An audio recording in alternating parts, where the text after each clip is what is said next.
Celtics took on the Detroit Pistons in a traveling back-to-back hospital Celtics, but make it different. Still shorthanded, but they got a few guys back that you might know. Marcus Smart, Jason Tatum, and Al Horford. And speaking of Marcus Smart, he came back after 25 games and he made a statement.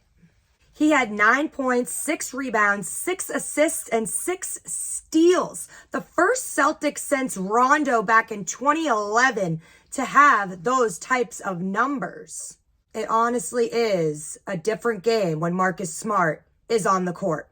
Celtics are now 7-1 on the second night of back-to-backs. They also swept the Detroit Pistons in the regular season series. This was the first time since the Larry Bird era for the Celtics to sweep the Detroit Pistons in regular season. They got the win 127-109 by 18 points. The largest lead was 21 points. The Celtics led the entire game. They did not take their foot off the gas too much. The lead did get cut down, but they never stopped leading in this game. The Celtics also made 105 threes in the past 5 games. Talk about living and dying by the three, and right now they are thriving. I also wanted to give a shout out to Derek D. Block, Daddy White. He actually lost hearing in his ear last night in Milwaukee, stayed back from traveling with the team, and still somehow managed to find it in him to play this game tonight. Just super impressive. Oh, and speaking of impressive, are we sick of it yet? Jason Tatum almost got a 40-piece tonight, no thanks to Joe, but he is just continuously breaking records out here. He had a career 24-point third quarter. That is a career high for the man.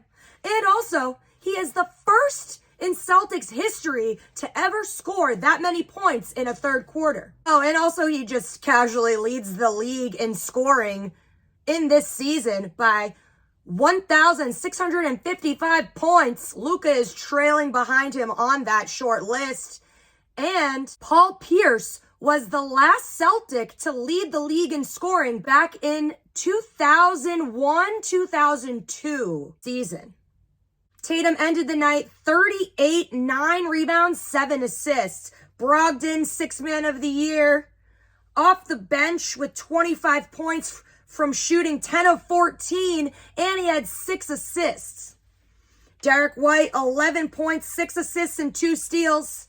Horford, 11 points and 7 rebounds. Also, shout out to J.D. Davison. I saw him dress, and I'm like, okay, they need to just extend this lead out a bit so he can get some minutes. Got into the game with 2 minutes left in the fourth quarter, waiting for him to just get a bucket. He finally gets a buzzer beater bank shot, and the bench was super stoked about it. I love the team chemistry. It's elite. Now the Celtics end the first half, if you want to call it that, of the season. 42-17, best record in the NBA as they're going into the All-Star break. They get a week off, but not for our best duo in the league, Jason Tatum and Jaylen Brown. I assume Jaylen Brown is going to throw on a mask and be masked Jaylen and participate in the All-Star game because it is his second appearance. It is Jason Tatum's 4th appearance, 2nd start. And also Jason Tatum has entered himself into the 3-point contest. Oh yeah, and one more thing. Jaylen and Jason are the only duo in NBA history to have 27 games with 25 plus points each before the All-Star break. I'm sorry, honey. There's no competition. They are the best duo in the league. And you can take that to the bank. Oh, and fun fact, because the Celtics were the first team in the East, the entire Celtics coaching staff, including Joe Mazzulla, will be coaching Team Giannis for the All-Star game. Can't wait to see how the All-Star game shapes up. And when they come back, they are on a 3-game road trip, first starting in Indiana. So I will keep you up to date with that. This has been Brie Marie D, Boston Banner Bound. Thank you for tuning in.